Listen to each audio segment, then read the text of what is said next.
Hello everyone, it's Parth again and I welcome you all to the very next lecture of our series of modern history. ये हमारी series का lecture 7 है and we are discussing chapter 1 decline of Mughal empire. इनसे पहले lectures के अंदर हम discuss कर रहे थे causes of decline of Mughal empire, कि मुगल एम्पायर क्यों धीरे धीरे डीके हो रहा था या डिसरप्ट हो रहा था, उसके क्या क्या कॉजेज़ थे वो हम डिस्कस कर रहे थे डिटेल में. अभी तक हम पिछली वीडियोस में बात कर चुके हैं. सबसे पहले औरंगज़ेब की रिलीजियस ऑर्थोडॉक्सी की, फिर हमने औरंगज़ेब की रिलीजियस ऑर्थोडॉक्सी डिस्कस करने के बाद उसके पॉलिटिकल फेलियर्स की भी बात करी थी, किस तरह से उसकी मराठा पॉलिसी राजपूत पॉलिसी में प्रॉब्लम्स थी. फिर हमने इसमें बात करी थी कि राजपूत पॉलिसी, मराठा पॉलिसी, और फिर हमने बात करी थी पेजेंट अपराइजिंग्स की.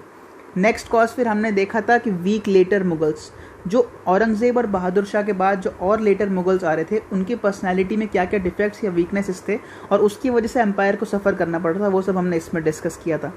फिर हमने बाद में बात करी थी स्कार्सिटी ऑफ जागीर्स की, कि धीरे धीरे हम देख रहे थे कि जो लैंड था वो तो लिमिटेड था, बट नंबर ऑफ़ ऑफिशियल्स बढ़ने की वजह से हर ऑफिशियल के पास जो एरिया था अब वो धीरे धीरे कम हो रहा था और वो कोशिश कर रहा था कि मैं लिमिटेड टाइम में और लिमिटेड जगह से ज़्यादा एक्सटॉर्ट कर सकूं और एक्सप्लॉइट कर सकूं पेजेंट को.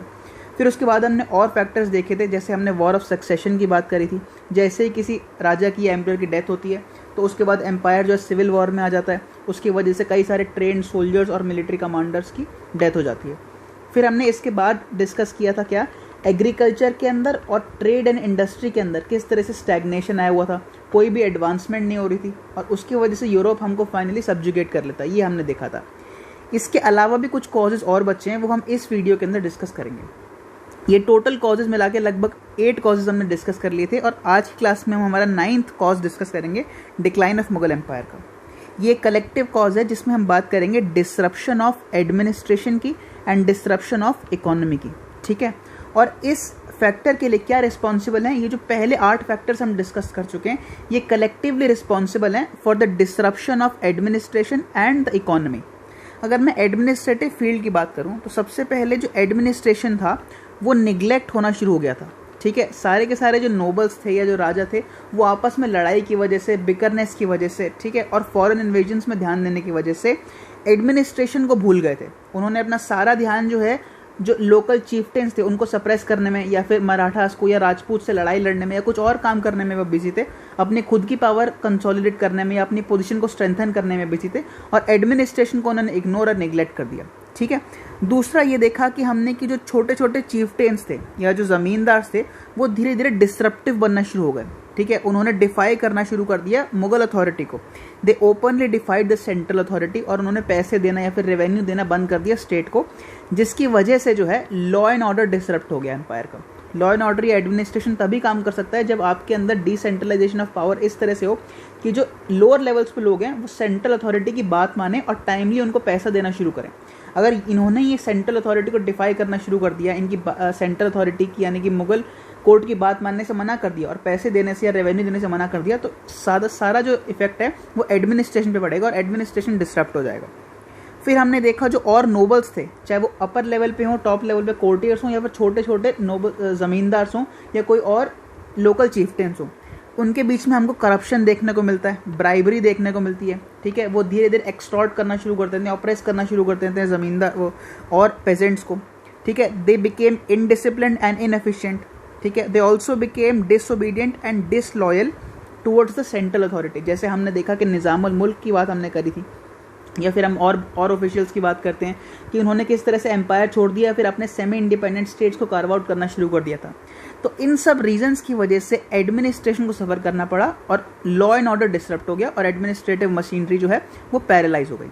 सिमिलरली जिस तरह से एडमिनिस्ट्रेशन सफ़र करा उसी तरीके से उसी लाइन्स पे इकोनॉमिक डिग्रेडेशन भी होना शुरू हो गया.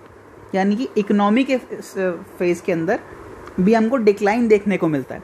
तो इकोनॉमिक डिग्रेडेशन की जब हम बात करते हैं तो सबसे पहले हमको पता लगता है कि जो एम्पायर था it was on the verge of bankruptcy. ठीक है, कि बिल्कुल एक तरह से एम्पायर जो बैंकरप्ट हो गया था, उसके जितने भी स्टेट फाइनेंसेस थे वो सारे के सारे एग्जॉस्ट हो गए थे. जितना पैसा था स्टेट के पास, जो ट्रेजरी थी वो ख़त्म हो गई थी. उसके कई सारे रीजंस थे. सबसे पहला उसका रीज़न ये था कि जो हमने देखा था नादिर शाह और अहमद शाह अब्दाली की हम बात कर रहे थे, तो नादिर शाह और अहमद शाह अब्दाली की फॉरेन इन्वेजन्स की वजह से स्टेट की जो सारी ट्रेजरी थी वो धीरे धीरे कम हो रही थी और बिल्कुल उन्होंने लूट लिया था. दूसरा हमने देखा जो प्रोविंसेस थी, राइट, जो प्रोविंसेस थी वो धीरे धीरे स्ट्रांग हो रही थी और सेंट्रल अथॉरिटी वीक हो रही थी। तो प्रोविंसेस ने मना कर दिया, रिफ्यूज़ कर दिया to remit revenues to the centre. जो ये रेवेन्यूज़ कलेक्ट करती थी और लोकल ऑफिशियल से या फिर और ज़मींदारों से या अपने नीचे और पेजेंट से, रियॉट से, ये पैसा जो था या जो रेवेन्यू था वो स्टेट को देने से इन्होंने मना कर दिया। ये जो प्रोविंसेस थी वो खुद में ज़्यादा स्ट्रांग होनी शुरू हो गई। फिर हम देखते हैं, मैंने पहले भी डिस्कस किया था कि खालिसा लैंड या क्राउन लैंड्स जो होती थी जिनका डायरेक्ट पैसा स्टेट के पास जाता था, अब we see that the conversion of khalisa lands into jagirdari lands, ज़्यादा से ज़्यादा ये क्राउन लैंड जो थी अब जागीर लैंड्स में कन्वर्ट हो रही थी। जागीर लैंड्स का मतलब कि यहाँ से जो रेवेन्यू जाएगा वो डायरेक्ट स्टेट के पास नहीं जाएगा, वो जागीरदार की जेब में जाएगा। आगे वो स्टेट को देगा या नहीं देगा वो तो डिपेंड करेगा, क्योंकि स्टेट धीरे धीरे यानी कि जो सेंट्रल अथॉरिटी है वो धीरे धीरे वीक पड़ रही है। तो जागीरदार के पास ये अपॉर्चुनिटी है कि ये पैसा मैं खुद कलेक्ट करके अपने पास ही रखूँ।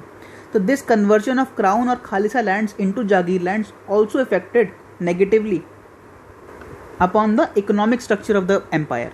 फिर हम देखते हैं जिस तरह से प्रोविंसेस ने डिफाई करना शुरू कर दिया था, उसी तरीके से जो और ज़मींदार थे या लोकल चीफ्टेस थे उन्होंने विड्रू कर लिया अपना सारा रेवेन्यू, यानी कि जो वो रेवेन्यू लेते थे या जो भी उनको पैसा स्टेट को देना था वो पैसा वो अपने खुद के लग्जरी के लिए, अपने खुद के ऐशो आराम के लिए इस्तेमाल कर रहे थे। तो इसके साथ हमने डिस्कस कर लिया कि इस तरह से इकोनॉमिक डिक्लाइन भी होना शुरू हो गया एम्पायर का। एडमिनिस्ट्रेटिव डिसरप्शन की बात कर ली, उन्होंने निगलेक्ट करना शुरू कर दिया, लॉ एंड ऑर्डर डिसरप्ट हो रहा था, करप्शन, ब्राइबरी, वो धीरे धीरे इनडिसिप्लिन हो रहे थे।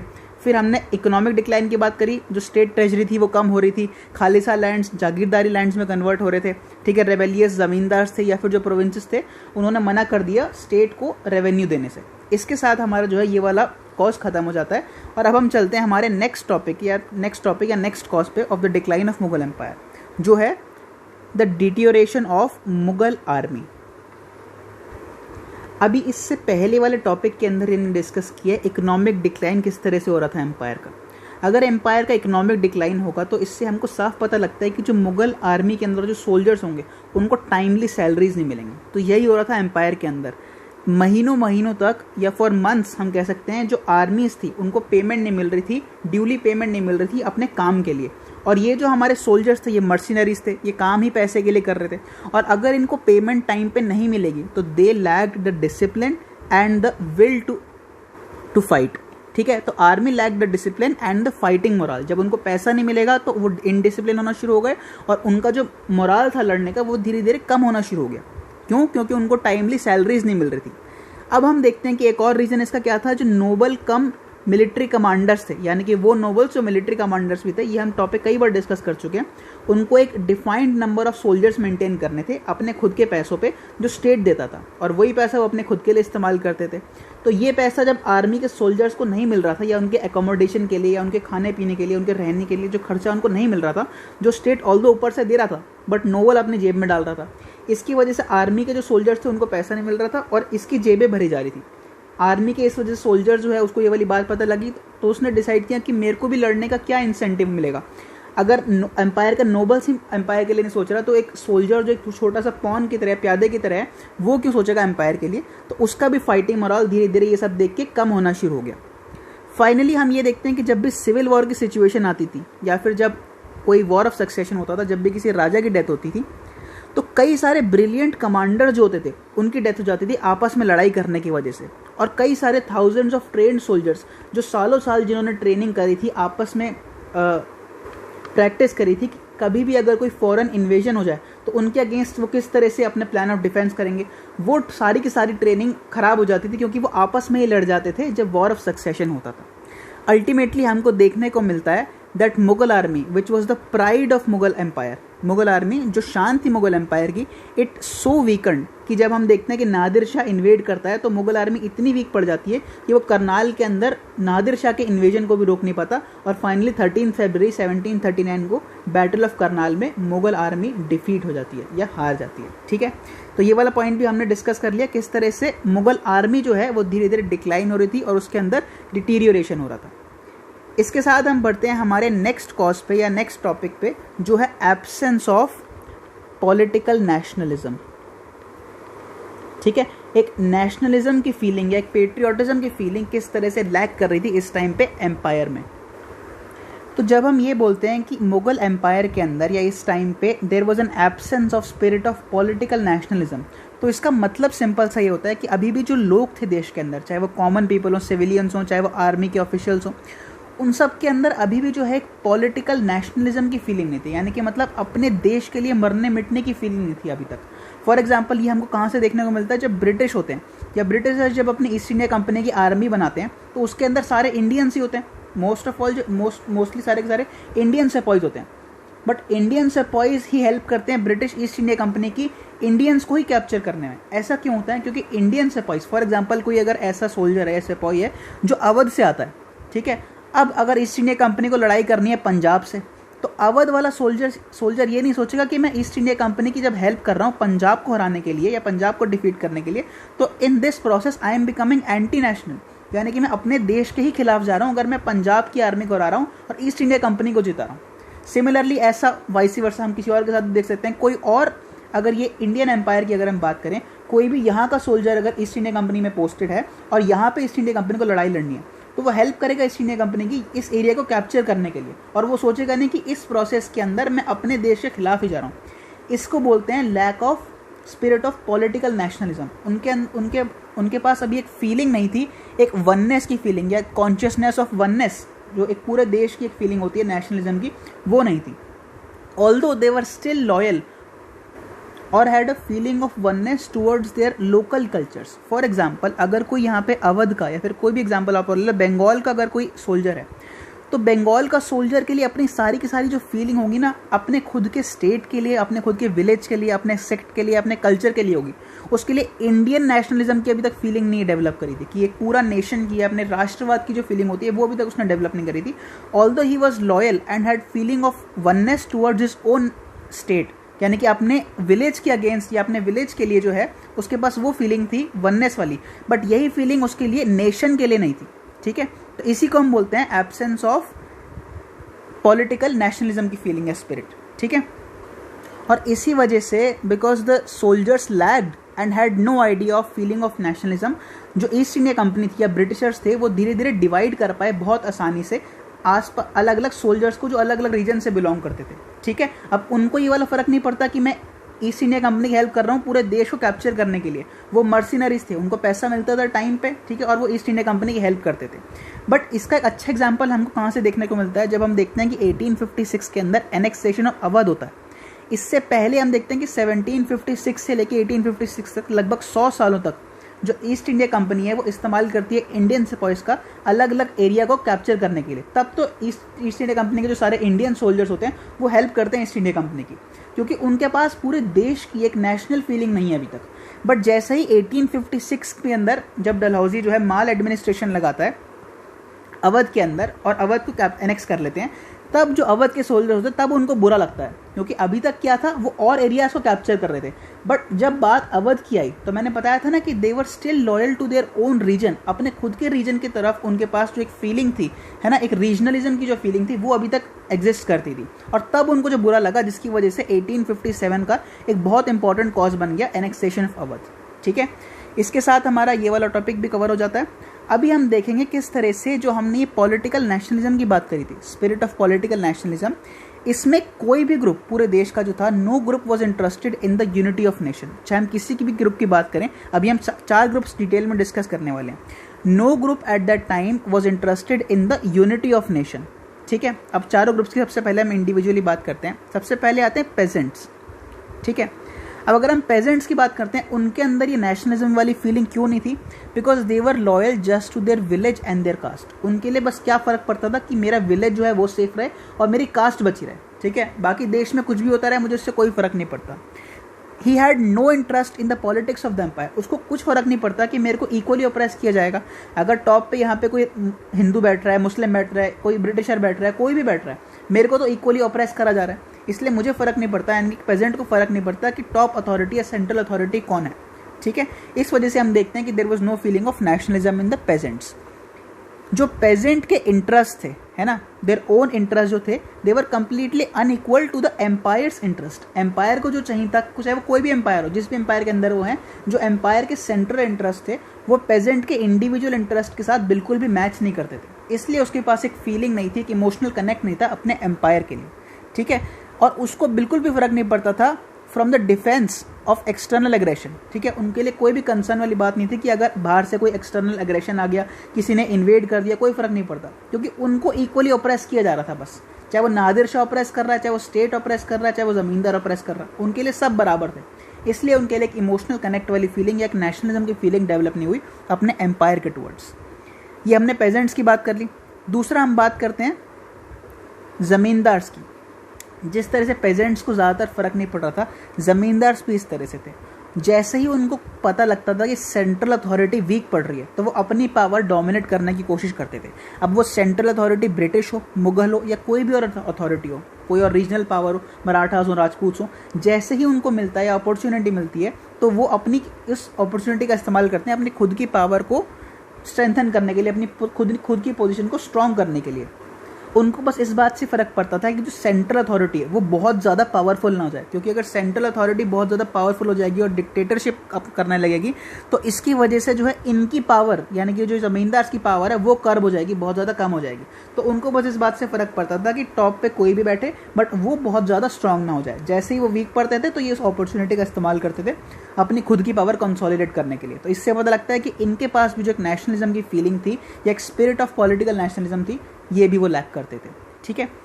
थर्ड ग्रुप ऑफ पीपल की अगर हम बात करें, तो उनकी हम बात करते हैं नोबल्स की, ठीक है। इसका सबसे अच्छा एग्जांपल हम ऑलरेडी डिस्कस कर चुके हैं, निज़ामुल मुल्क। जब हम पहले बात कर रहे थे कि इस तरह से नोबिलिटी जो थी, they lagged the loyalty to their empire. जो उनका डिवोशन था स्टेट्स के टुवर्ड्स या फिर अपने एम्पायर के टुवर्ड्स, वो धीरे धीरे बहुत कम हो रहा था, ठीक है। Earlier they were filled with loyalty. पहले क्या था, जब उनको हाई ऑफिसेस मिले हुए थे, जब उनको हाई एडमिनिस्ट्रेटिव पोस्ट मिली थी, जब उनकी सारी लग्जरीज पूरी हो रही थी, तब उनके पास एक लॉयल्टी वाली फीलिंग थी। They were filled with loyalty for their empire. But धीरे धीरे जैसे मुगल एम्पायर जो है डिक्लाइन होना शुरू हो जाता है और इनकी खुद की पावर जो है वो डेंजर में आ जाती है, तब इनको बिल्कुल भी फ़र्क नहीं पड़ता। तब ये सब भूल जाते हैं, इनकी लॉयल्टी या फिर जितनी भी सच्चाई है, ईमानदारी अपने एम्पायर के लिए, और ये ज़्यादा से ज़्यादा सेल्फिश हो जाते हैं और अपने टैलेंट्स का इस्तेमाल करते हैं अपनी खुद की पावर कंसोलिडेट करने के लिए, rather than saving the empire from its disintegration, ठीक है। तो मैंने क्या बताया कि nobles they were earlier filled with loyalty because इनको हाई पोस्ट और प्रिविलेजेस मिली हुई थी। अब क्या हुआ, with decline of Mughal empire, इनका खुद का सेल्फ एम्बिशन और इनका सेल्फ इंटरेस्ट ज़्यादा बड़ा हो गया than their loyalty towards the empire. फिर इन्होंने धीरे धीरे कंसोलिडेट करना शुरू कर दिया अपनी खुद की पावर, और semi independent states carve out करना शुरू कर दिया, जैसे बंगाल, अवध और हैदराबाद, और अपने एरियाज़ को या अपने प्रोविंसेस को हेरिडिटरी बनाना शुरू कर दिया, ठीक है। और इस वजह से हमने जो है ये थर्ड वाला पॉइंट भी डिस्कस कर लिया, नोबल्स का, किस तरह से ये लैक करते थे the feeling of nationalism towards the empire. Fourth हम बात करते हैं द रिबेल्स। अब हम रिबेल्स की ऑलरेडी बात कर चुके हैं जब हम पेजेंट अपराइजिंग्स की बात कर रहे थे। हमने सतनामीज़ की बात करी थी, जाट्स की बात करी थी, सिख्स की बात करी थी। ये जितने भी पेजेंट अपराइजिंग्स हुए थे, ये अपनी लोकल पावर को कंसोलिडेट करने के लिए, उसको वापस लेने के लिए लड़ाई कर रहे थे। ये इनके लिए भी अभी तक एक आइडिया ऑफ नेशन जो था वो एग्जिस्ट नहीं करता था, ठीक है। चाहे मराठास के अंदर हो, जाट्स हो, राजपूत, सिख्स हो, कोई भी हो, ठीक है। They were only interested in consolidating regional power, tribal power या अपनी खुद की पर्सनल पावर को कंसोलिडेट करने में या स्ट्रॉन्ग करने में इनका टाइम सारा जा रहा था, ठीक है। There was no notion of fighting for the nation, ठीक है। अपने देश के लिए या मरने मिटने के लिए या उसके लिए लड़ाई करने के लिए इनके पास अभी कोई फीलिंग नहीं थी। अपनी रीजनल पावर के लिए ही ये लड़ाई कर रहे थे और देश की यूनिटी के बारे में नहीं सोच रहे थे, एंड दस दे लैग्ड पॉलिटिकल नेशनलिज्म। तो हमने चारों ग्रुप्स डिस्कस कर लिए। हमने पेजेंट्स की बात करी, हमने ज़मींदार्स की बात करी, फिर हमने नोबल्स की बात करी, हमने रिबेल्स की बात करी कि किस तरह से ये चारों ग्रुप्स जो है, all of them lagged the spirit of political nationalism for the country, जिसकी वजह से यूरोपियन पावर्स हमको ज़्यादा से ज़्यादा डिवाइड कर पाएँ बहुत आसानी से, ठीक है। इसके साथ ही हम चलते हैं हमारे नेक्स्ट कॉज पे या फाइनल रीज़न या फैक्टर पे जिसकी वजह से मुगल एम्पायर जो है वो डिक्लाइन करता है। जो हमारा फाइनल कॉज है that is the invasions by Nadir Shah, Ahmad Shah Abdali plus the European penetration, ठीक है। ये टॉपिक या फिर ये जो फाइनल कॉज है, इसके साथ हमारे सारे के सारे कॉजेज़ जो हैं मुगल एम्पायर के डिक्लाइन के, वो ख़त्म हो जाएंगे। मुगल एम्पायर को जो फाइनल ब्लो मिला है ना, जो फाइनल धक्का लगा अपने एम्पायर के डिक्लाइन के, वो कहाँ से मिला? फॉरेन इन्वेजन से, ठीक है। 1738-39 के अंदर सबसे पहली बार नादिर शाह आ जाता है, ठीक है। करनाल के अंदर पहले उनको हराता है, मुगल आर्मी को हराता है। उसके बाद धीरे धीरे दिल्ली के अंदर आता है, दिल्ली में सारा सब कुछ लूट के चला जाता है। इन सारी इन्वेजन्स ने चाहे वो नादिर शाह की इन्वेजन्स हों, चाहे वो अहमद शाह अब्दाली की इन्वेजन्स हों, ठीक है, इन्होंने किस तरह से एम्पायर को इफेक्ट किया, नेगेटिवली डैमेज किया, वो हम डिस्कस करते हैं। सबसे पहले तो उन्होंने ड्रेन कर दिया एम्पायर की सारी वेल्थ जो थी, इकोनॉमिक डिग्रेडेशन कर दिया। जितना सारा वेल्थ था, स्टेट ट्रेजरी थी, चाहे वो स्टेट का पैसा हो, चाहे वो ज़मींदार्स का या लोकल ऑफिशियल्स का पैसा हो, सारा का सारा पैसा या स्टेट ट्रेजरी वो लूट के चले गए। दूसरा ये था, they ruined completely the trade and industry in the north, ठीक है। जब पैसा चला जाएगा, इकोनॉमिक डिक्लाइन हो जाएगा, तो जो ट्रेड का इतना ज़्यादा अच्छा मशीनरी बैठी हुई थी, इतने टाइम से जो चल रही थी, वो सारी की सारी ट्रेड एंड इंडस्ट्री की जो मशीनरी थी वो डिसरप्ट हो जाएगी, और वो डिसरप्ट हो गई इनके इन्वेजन्स के बाद। तीसरा क्या था, इनकी मिलिट्री पावर को बहुत ज़्यादा धक्का लगा या सेटबैक लगा, क्योंकि हमने देखा कि 13 फरवरी के अंदर एक छोटा सा 13 फरवरी 1739 के अंदर एक छोटा सा जो एक, अगर हम कंपेयर करें पर्शियन एम्पायर को मुगल एम्पायर से, तो वो कुछ भी नहीं था इसके सामने। तो पर्शियन एम्पायर का एक इन्वेडर वहाँ से आता है और आराम से इतनी बड़ी डायनेस्टी को, मुगल एम्पायर जैसी डायनेस्टी को इतनी आराम से इन्वेड करके 13 फरवरी 1739 को मुगल आर्मी को कम्प्लीटली क्रश कर देता है। ऐसा भी नहीं था कि उनकी जो वॉर थी वो इक्वल टर्म्स पे लड़ी गई थी, कि आधा आधा थोड़ा थोड़ा दोनों ही जीत रहे थे। बहुत कम्प्लीटली और बहुत बुरी तरह से मुगल आर्मी को हराया, जिसकी वजह से मुगल आर्मी का सारा सेल्फ कॉन्फिडेंस या ट्रस्ट जो था वो ब्रेक डाउन हो गया, ठीक है। तो जो सारा प्रेस्टीज था आर्मी का वो कम्प्लीटली डिस्ट्रॉय हो गया। फिर फोर्थ रीज़न यही था, हमने जो पहले डिस्कस किया था, कि मुगल प्राइड को या उसके प्रेस्टीज को जो धक्का लगा था वो हमने डिस्कस किया। सबसे पहले इसने एक्सपोज कर दिया जो वीकनेसेस थी मुगल एम्पायर की टुवर्ड्स जो मराठास, राजपूत्स या फिर और जो यूरोपियन पावर्स बैठी थी इस टाइम पे इंडिया में, उनको दिखा दिया कि मुगल पावर कितनी ज़्यादा इस टाइम पे वीक हो चुकी है, और इनको ये अपॉर्चुनिटी मिल गई, इस सिचुएशन का फ़ायदा उठाने का टाइम मिल गया, किस तरह से वो आराम से अब मुगल एम्पायर के ऊपर अटैक कर सकती हैं और उसको चैलेंज कर सकती हैं, ठीक है। और लास्ट होप जो थी मुगल एम्पायर की, वो किसने ले ली, ब्रिटिश इन्वेजन ने ले ली। धीरे धीरे हम जब आगे भी डिस्कस करेंगे किस तरह से डच, पोर्चुगीज़, फ्रेंच और ब्रिटिश के अंदर आपस में इंटरनल लड़ाई होती है, और फाइनली जो ब्रिटिश होती है, ब्रिटिश पावर होती है, वो इमर्ज करती है एज विक्टोरियस, और फाइनली ब्रिटिश जो है आखिरी सपना छीन लेती है मुगल एम्पायर का दोबारा रिवाइव होने का। So slowly and gradually Mughal Empire declined and decayed and finally extinguished, ठीक है। इसके साथ हमारे सारे के सारे 12 कॉजेज जो हैं वो ख़त्म हो जाते हैं मुगल एम्पायर के डिक्लाइन के। और उसके बाद में क्या क्या कॉन्सिक्वेंसेज हुए, यानी कि एक बार मुगल एम्पायर जो कम्प्लीटली डिक्लाइन हो गया, उसके बाद क्या क्या हुआ एम्पायर में, वो हम जल्दी से डिस्कस कर लेते हैं, ठीक है। तो अभी तक हमने इस चैप्टर में ये डिस्कस कर लिया कि इस तरह से जो मुगल एम्पायर था वो धीरे धीरे डीके होता है। सबसे पहले औरंगज़ेब के टाइम से वो धीरे धीरे ख़राब होना शुरू होता है, रूइन होना शुरू करता है, और कम्प्लीटली फाइनली लगभग 1857 तक आते आते एक्सटिंग्विश हो जाता है। अब 1857 में मुगल एम्पायर एक्सटिंग्विश हो गया, तो उसकी जगह भी तो कोई ना कोई लेगा। अगर पॉलिटिकल वैक्यूम क्रिएट हो रहा है देश के अंदर, खाली जगह क्रिएट हो रही है, तो उस पर किसी ना किसी को तो बैठना पड़ेगा। तो क्या ऐसा नहीं हो सकता था कि मुगल एम्पायर के डिसइंटीग्रेशन होने के बाद उस जगह पे या उस थ्रोन पे या सेंट्रल अथॉरिटी देश की वो किसी इंडियन पावर को मिलती? ऐसा क्यों नहीं हुआ, वो हम डिस्कस करते हैं, ठीक है। कि मुगल एम्पायर के डिसइंटीग्रेट होने के बाद जो इंडियन पावर्स थी, चाहे वो राजपूत्स हों, चाहे वो मराठास हों, चाहे वो सिख्स हों, जाट्स हों या और कोई भी हो, ठीक है, उन्होंने पावर क्यों अज्यूम नहीं कर पाई? वो इस वजह से था because these powers were strong enough to destroy the Mughal empire. ये इतनी स्ट्रॉन्ग तो थी कि उन्होंने मुगल एम्पायर को डिस्ट्रॉय कर दिया, बट ये इतनी स्ट्रॉन्ग नहीं थी, they were not strong enough to replace it, ठीक है। वो उसकी जगह नहीं ले पाई। उन्होंने मुगल एम्पायर को तो एक बार डिस्ट्रॉय कर दिया, बट खुद वहाँ नहीं बैठ पाई, इतनी स्ट्रॉन्ग इनफ नहीं थी। उनका जो एडमिनिस्ट्रेटिव स्ट्रक्चर था, जो फंक्शनरी थी, वो इतना स्ट्रॉन्ग नहीं था कि वो मुगल एम्पायर को रिप्लेस कर पाएँ। दे could not unite and claim the heritage of the great Mughals. Mughals जो ग्रेट मुगल्स थे मीडिएवल पीरियड के अंदर, उनके बाद जो उनका हेरिटेज था वो इंडियन पावर्स क्लेम नहीं कर पाई, ठीक है। दे could not create a new social order. वो एक नया सोशल ऑर्डर भी क्रिएट नहीं कर पाए, जिसकी वजह से एक पैन इंडियन एम्पायर खड़ा हो सकता था एक इंडियन एम्पायर्स के थ्रू, ठीक है। And they could not defend themselves from the new enemies of the west. और ये जो इंडियन पावर्स थी ये अपने आप को डिफेंड भी नहीं कर पाई फ्रॉम होम, जो अभी नए एनिमीज आ रहे हैं वेस्ट से, चाहे वो ब्रिटिश हों, चाहे वो पोर्चुगीज़ हों, फ्रेंच हों, ठीक है, और वो उनसे भी हार जाती है। और इसका रीज़न ये था जो हम पहले भी डिस्कस कर चुके हैं, that these Indian powers suffered from the same weaknesses that destroyed the Mughal empire. जिन रीजंस की वजह से, जिन कॉजेज़ की वजह से या जिन वीकनेसेस की वजह से मुगल एम्पायर जो है वो डिक्लाइन हुआ था या वो डीके हुआ था, वो सारी की सारी वीकनेसेस इन इंडियन पावर्स के अंदर भी, भी थी। जैसे फॉर एग्जांपल हम बात करें नोबिलिटी की, तो नोबिलिटी अगर यहाँ पे मुगल नोबल सेल्फिश हो रहे हैं तो इसका मतलब ये नहीं कि इंडियन पावर्स के अंदर या कोई राजपूत नोबल या मराठा रूलर वो इस टाइम पे बहुत अच्छा है, हाई है कैरेक्टर के अंदर, नहीं, वो भी पावर के लिए और सेल्फिशनेस की वजह से एम्पायर को बेच खा जाता था। ठीक है, उनके भी जो कैरेक्टर्स थे वो इन जनरल डिक्लाइन हो रहे थे। ये बहुत ज़्यादा सब्जेक्टिव है, इसको आप एक फैक्ट की तरह ना देखते हुए एक सब्जेक्टिव पर्सपेक्टिव से देखें। ठीक है, कि किस तरह से जो है इन जनरल मैं बोल सकता हूँ, कई सारे एक्सेप्शंस भी थे इसमें। फॉर एग्जांपल सवाई राजा जयसिंह की हम बात करें, रंजीत सिंह की हम बात करते हैं, कई सारे ऐसे रूलर्स थे जो बहुत अच्छे भी थे, बट इन जनरल नोबिलिटी जो थी वो हर जगह डिक्लाइन कर रही थी। इकोनॉमिक डिग्रेडेशन हो रहा था पूरे देश का, पूरे देश में लॉ एंड ऑर्डर जो है वो डिसरप्ट हो रहा था और एडमिनिस्ट्रेशन पैरालाइज हो गया था।